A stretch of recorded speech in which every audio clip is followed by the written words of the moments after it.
नाम दिया गया है। तो देखिए इसका क्या नाम दिया गया आप सभी को पता होगा, कोविड-19। ठीक है, इसका नाम दिया गया है, एक तरह से ऑफिशियल नेम दिया गया है कोरोना वायरस का कोविड-19। ठीक है, और देखिए ये कोविड-19 चाइना के वुहान शहर से फैला था। और देखिए इसकी फुल फॉर्म भी है, आपको ध्यान रखना है, इंपॉर्टेंट है। देखिए यहाँ पे CO से है कोरोना और VI से है वायरस और D से है डिजीज और 2019 का ये जो है 19 लिया गया। ठीक है, तो इसको आप अच्छे से ध्यान रखेंगे, एग्जाम पॉइंट ऑफ व्यू से बहुत ही इंपॉर्टेंट है। चलिए अगला क्वेश्चन यहाँ पे हम देखते हैं, कोरोना वायरस क्या है। तो देखिए कोरोना वायरस एक अलग तरीके के जो हम देखते हैं कि जो है क्या है, ये एक तरह से महामारी है यानी कि पैंडेमिक है। ठीक है, देखिए यहाँ पे 4 अलग अलग वर्ड दिया है, पैंडेमिक, एपिडेमिक और एंडेमिक और स्पॉडिक। ठीक है, देखिए सबसे पहले आपको बता दूं, देखिए स्पॉडिक क्या होता है कि किसी भी कंट्री या किसी एक विशेष क्षेत्र में बहुत ही छोटी जगह पे कोई अगर बीमारी फैलती है तो उसको स्पॉडिक कहा जाता है। और एंडेमिक जो है इससे बड़ा होता है, यानी कि एक पर्टिकुलर जो है कंट्री में होता है। और देखिए जो एपिडेमिक होता है जो जैसे कुछ ही कंट्री में या उसके आसपास नेबरिंग कंट्री में होती है, तो वो हम कह सकते हैं उसको जो एपिडेमिक हो गया। जैसे सिंपल सी एपिडेमिक जैसे हो गया कि इबोला वगैरह जो आए थे, जैसे अफ्रीकन कंट्रीज में कुछ आए थे। ठीक है, जैसे एंडेमिक में क्या होता है कि देखिए एंडेमिक जैसे आपने देखा होगा कि मलेरिया के कुछ ही जो बीमारी है वो कुछ ही कंट्रीज में और जो है कुछ कंट्री एक सीमित निश्चित जगह पे होती है और कुछ ही लोगों को होती है। ठीक है, एक तरह से एक इसकी जो दायरा है वो सीमित है। ठीक है, किसी कंट्री में। तो देखिए स्पॉडिक बहुत ही लिमिटेड है। उसके बाद एंडेमिक आता है, जैसे एंडेमिक में मलेरिया वगैरह हो गया।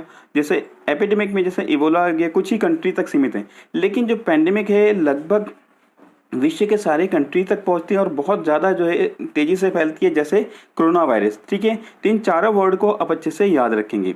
चलिए अगला क्वेश्चन यहाँ पे देखते हैं, वैज्ञानिकों ने सबसे पहले कोरोना वायरस को क्या नाम दिया था। तो देखिए सबसे पहले कोरोना वायरस का नाम दिया था सार्स, जो है SARS-CoV-2 दिया था। ठीक है, देखिए सार्स की फुल फॉर्म क्या है, severe acute respiratory syndrome corona virus 2। ये सबसे पहले वैज्ञानिक ने नाम दिया था, लेकिन अब इसका ऑफिशियल नेम है कोविड-19।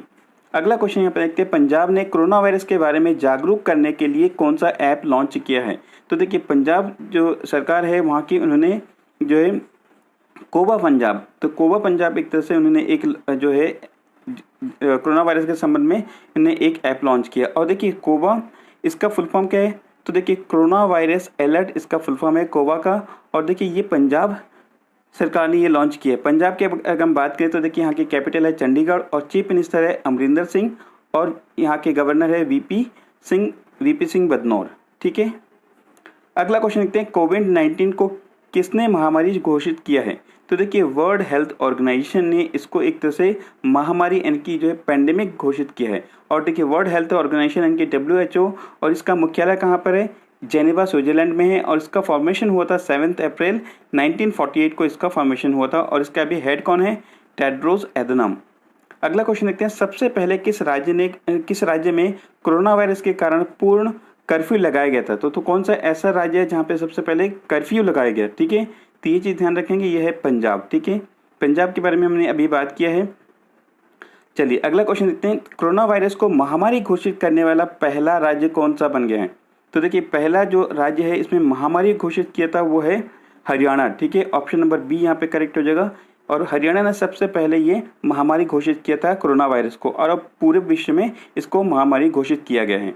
और देखिए हरियाणा की अगर हम बात करें तो इसकी कैपिटल है चंडीगढ़ और चीफ मिनिस्टर है मनोहर लाल खट्टर और गवर्नर है सत्यदेव नारायण आर्य। ठीक है, नेक्स्ट क्वेश्चन यहाँ पे हम देखते हैं, भारत में सार्क कोविड-19 इमरजेंसी फंड में कितनी सहायता राशि देने की घोषणा की है। तो देखिए कि भारत सरकार ने अभी $10 मिलियन की जो है एक डोनेशन देने की घोषणा की। एक जो है एक तरह से एक जो है इमरजेंसी फंड जो है रेज किया गया है सार्क कंट्रीज के द्वारा। और देखिए सार्क का फुल फॉर्म क्या होता है, south Asian association for regional cooperation. ठीक है, और इसका हेडक्वार्टर काठमांडू नेपाल में है। और ये देखिए जो सार्क है एक दक्षिण एशियाई क्षेत्रीय सहयोग संगठन है और इसके वर्तमान प्रेसिडेंट कौन है, एमजद हुसैन इसके वर्तमान में प्रेसिडेंट है। ठीक है, और देखिए इसमें कई बार ये पूछा जाता है कि इसमें कितने कंट्रीज आते हैं। तो देखिए भारत, बांग्लादेश, नेपाल, भूटान, श्रीलंका, मालदीव, पाकिस्तान और अफगानिस्तान, ये सारे कंट्रीज इसमें आते हैं सार्क में। और अभी इसमें इस सार्क के द्वारा एक जो है फंड रेज किया गया जिसमें भारत ने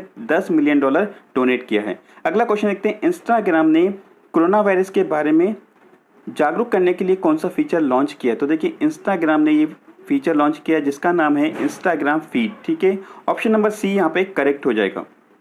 अगला क्वेश्चन यहाँ पे हम देखते हैं कि कोरोना वायरस के बारे में जागरूक करने के लिए व्हाट्सएप ने भारत में कौन सा फीचर लॉन्च किया है। तो देखिए व्हाट्सएप ने भारत में, स्पेशली भारत के लिए कौन सा फीचर लॉन्च किया है, तो जिसका नाम है व्हाट्सएप चैटबॉट, ठीक है, चैटबॉट।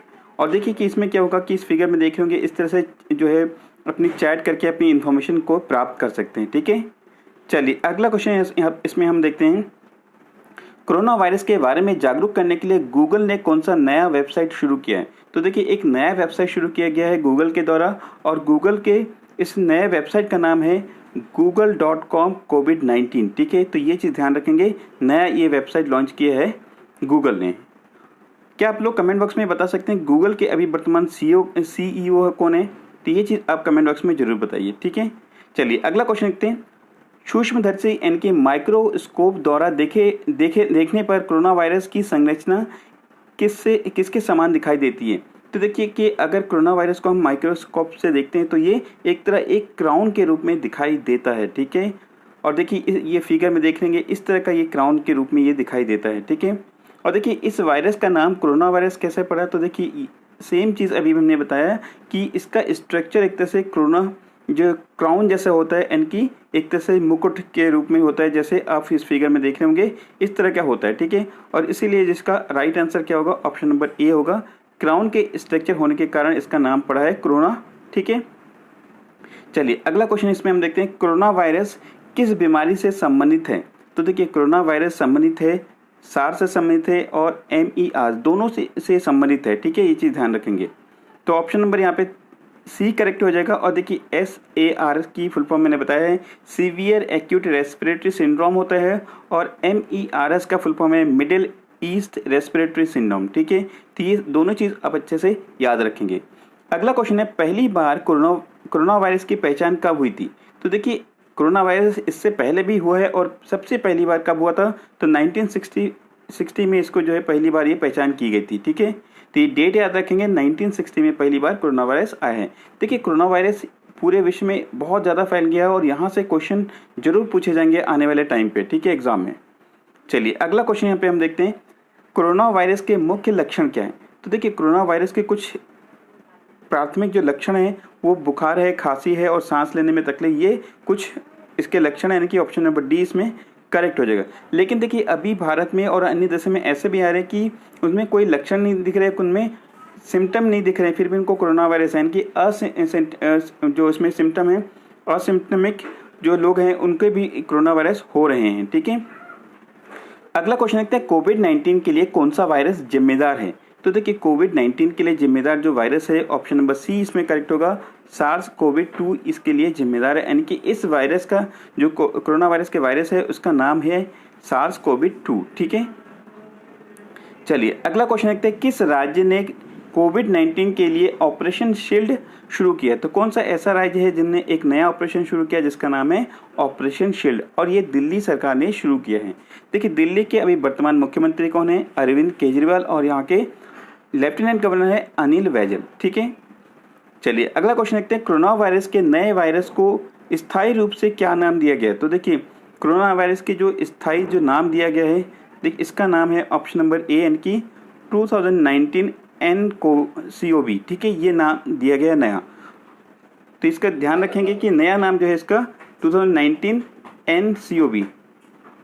नेक्स्ट क्वेश्चन यहाँ पे हम देखते हैं फेसबुक ने कोरोना वायरस के बारे में जागरूक करने के लिए भारत में कौन सा फीचर लॉन्च किया। तो देखिए एक नया फीचर लॉन्च किया गया फेसबुक के द्वारा, और ये ऑप्शन है, ये फीचर है कोरोना वायरस इन्फॉर्मेशन सेंटर, ये नया फीचर लॉन्च किया गया फेसबुक के द्वारा, ठीक है। और देखिए फेसबुक के CEO कौन है वर्तमान में, मार्क जुकरबर्ग, और इसका हेडक्वार्टर कहाँ पे, कैलिफोर्निया US में इसका हेडक्वार्टर है फेसबुक का। अब इस फिगर में देख लेंगे इस तरह की जो है डॉक्टर और जो मरीज के बीच में इस तरह की जो है इन्फॉर्मेशन पास की जा सकती है इस फीचर के द्वारा, ठीक है। चलिए अगला क्वेश्चन देखते हैं कोरोना वायरस का नाम किस भाषा से उत्पन्न हुआ है। तो देखिए कोरोना वायरस का जो नाम है एक तरह से ये लैटिन भाषा से ये उत्पन्न हुआ है, ठीक है। ऑप्शन नंबर यहाँ पे सी करेक्ट हो जाएगा। अगला क्वेश्चन देखते हैं वर्ल्ड बैंक ने कोरोना वायरस पीड़ितों की सहायता के लिए कितनी धनराशि देने की घोषणा की है। तो देखिए एक तरह से $12 मिलियन की जो घोषणा की गई है वर्ल्ड बैंक के द्वारा, और वर्ल्ड बैंक की अगर हम बात करें तो देखिए कि ये वर्ल्ड बैंक जो है इन्होंने 12 मिलियन की घोषणा की है, ठीक है। नेक्स्ट क्वेश्चन यहाँ पे हम देखते हैं कि किस भारतीय वैज्ञानिक की लीडरशिप में ऑस्ट्रेलिया में कोरोना वायरस की वैक्सीन की परीक्षण की जा रही है। तो देखिए कि यहाँ पे एक भारतीय मूल के जो वैज्ञानिक है जिसका नाम है एस वासन, और जिनकी लीडरशिप में कोरोना वायरस के लिए वैक्सीन का जो है परीक्षण की जा रही है। ठीक है, तो इनका नाम ध्यान रखेंगे, एस वासन। ठीक है, चलिए अगला क्वेश्चन देखते हैं, कोरोना वायरस के कारण किस दिन देश में इनके भारत में जनता कर्फ्यू लगाया गया था। तो देखिए कि ये भी चीज़ कई बार पूछ सकते हैं कि जो है जनता कर्फ्यू कब लगाया गया। तो 22 मार्च 2020 को जनता कर्फ्यू लगाया गया था। ठीक है, और इस तरह जो है सड़कें जो है पूरी सुनसान थी और लोगों ने एक तरह से इनिशिएटिव लिया और लोग अपने घर में रहे। ठीक है, चलिए अगला क्वेश्चन देखते हैं, कोरोना वायरस यानी कि कोविड-19 के टेस्ट का क्या नाम है। तो देखिए बहुत ही इंपॉर्टेंट है। देखिए कई बार जो है यहाँ से क्वेश्चन पूछा जाता है कि जो टेस्ट है कोरोना वायरस का उसका नाम क्या है। तो इसका नाम है RT-PCR। जैसे आपने देखा होगा कि एलाइजा किसके लिए किया जाता है, तो ये एड्स के लिए किया जाता है। ठीक है, और देखिए यहाँ पे RT-PCR का फुल फॉर्म इंपॉर्टेंट है, आप ध्यान रखेंगे। RT का फुल फॉर्म है रिवर्स ट्रांसक्रिप्शन, और PCR का है यहाँ पे पॉलीमरेस चेन रिएक्शन। ठीक है, ये चीज़ ध्यान रखेंगे, ये इसका फुल फॉर्म है। अगला क्वेश्चन देखते हैं, कोविड-19 शब्द में VI का क्या तात्पर्य है। तो देखिए VI का हमने अभी बात किया था, CO से क्या है कोरोना, और VI से है वायरस, और D से डिजीज, और 19 से यानी कि 2019 में सबसे पहली बार कोरोना वायरस का पता चला था। ठीक है, तो ऑप्शन नंबर यहाँ पे B करेक्ट हो जाएगा। अगला क्वेश्चन यहाँ पे हम देखते हैं, चाइना के वुहान में फंसे 324 भारतीयों को किस विमान के द्वारा बाहर निकाला गया, इनकी भारत लाया गया। तो देखिए कि ये बहुत बार ऐसा हुआ कि जब भी कोई ऐसे आपदा आई है तो भारत के एयर इंडिया ने कई सारी जगह से लोगों को एयरलिफ्ट करके ये निकाला गया है। ठीक है, और देखा होगा आपने एयरलिफ्ट मूवी भी आई थी। तो इस तरह एयर इंडिया हर काम में जो है लोगों को आपदा के समय बचाती है। ठीक है, और देखिए एयर इंडिया के अभी CEO कौन है, प्रदीप सिंह खरोला है, और इसके हेडक्वार्टर है न्यू दिल्ली में। ठीक है, क्या आप लोग बता सकते हैं कि अभी हमारे एविएशन मिनिस्टर कौन है अभी वर्तमान में। चलिए अगला क्वेश्चन देखते हैं, रिलायंस ने भारत का पहला कोविड-19 समर्पित हॉस्पिटल कहाँ पे खोला है। तो देखिए रिलायंस ने एक पूरी जो है कोविड-19 के लिए एक जो है हॉस्पिटल को समर्पित किया, और ये मुंबई में किया है। और मुंबई में देखिए कि सबसे ज़्यादा अभी कोरोना वायरस के केस सामने आए हैं। ठीक है, चलिए अगला क्वेश्चन इसमें हम देखते हैं, कोरोना वायरस के बढ़ते प्रकोप के कारण टोक्यो ओलंपिक्स 2020 से एग्जिट करने वाला पहला देश कौन सा है। तो देखिए पहला देश है यहाँ पे कनाडा। ठीक है, ऑप्शन नंबर B यहाँ पे करेक्ट हो जाएगा। नेक्स्ट क्वेश्चन यहाँ पे हम देखते हैं, किस बैंक ने अपने ग्राहकों को लॉकडाउन के दौरान घरों से बैंकिंग आवश्यकताओं को पूरा करने में मदद करने के लिए व्हाट्सएप बैंकिंग सेवाओं को शुरू करने की घोषणा की है। तो देखिए कितनी अच्छी एक फैसिलिटी दिया गया लोगों के लिए, और ये बैंक किया है ICICI बैंक के द्वारा इस जो है सेवा यानी कि इस फैसिलिटी को शुरू किया गया है, ICICI बैंक। ये चीज़ ध्यान रखेंगे। अगला क्वेश्चन है, कोरोना वायरस के कारण कौन सा टेनिस टूर्नामेंट स्थगित कर दिया गया है। तो देखिए फ्रेंच टेनिस जो ओपन है, फ्रेंच ओपन, और देखिए कि ये फ्रेंच ओपन ऑप्शन नंबर 20 में करेक्ट हो जाएगा। और देखिए एक चीज़ ध्यान रखेंगे, इसको स्थगित कर दिया गया, और फ्रेंच ओपन क्ले कोर्ट में होता है, ये चीज़ भी आप ध्यान रखेंगे, कई बार एग्जाम में पूछा जाता है। अगला क्वेश्चन देखते हैं, ICMR द्वारा गठित राष्ट्रीय कार्यदल द्वारा कोरोना वायरस के लिए किस दवा की सिफारिश की गई है। तो देखिए इसके द्वारा हाइड्रोक्सी क्लोरोक्विन की जो है सिफारिश की गई है ICMR के द्वारा। और देखिए ICMR क्या है, Indian council of medical research है, और जिसके द्वारा इस दवाई की सिफारिश की गई है। अगला क्वेश्चन देखते हैं, कोरोना वायरस के कारण लॉकडाउन करने वाला पहला राज्य कौन सा बना है। तो देखिए सबसे पहली बार जो है कोरोना वायरस के लिए लॉकडाउन किसने किया था, तो ये है राजस्थान सरकार ने। ठीक है, और देखिए यहाँ राजस्थान के बारे में बात करें तो इसकी कैपिटल